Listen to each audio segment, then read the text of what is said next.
Hello বন্ধুরা, good morning. কেমন আছো তোমরা? আশা করি সকলে ভালো আছো। তো দেখো, আজকে রান্না করতে এসে আমার মাথাটাই নষ্ট হয়ে যাচ্ছে। সকালবেলা রান্নার কিছু ছিল না, কি রান্না করি ভেবে তারপরে চাল কুমড়ো কিনেছিলাম। মানে বাড়ির পাশে বাজার বসে, তো চাল কুমড়ো কিনেছি। আগের দিন চাল কুমড়ো রান্না ভাজা করেছিলাম, একটুও জল বেরোয়নি। কেন আজকে জানি না। দেখো চাল কুমড়োতে কি পরিমাণে জল বেরাচ্ছে দেখো।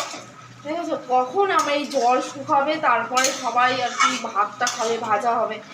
তো আর ভালো লাগছে না। আর আজকে আমার গ্যাসটাও ফুরিয়ে যাবে, জানো তো বন্ধুরা। আমি কাঠে রান্না করতে বেশি স্বাচ্ছন্দ্য বোধ করি, আমার গ্যাসে সেইভাবে ভালো লাগে না।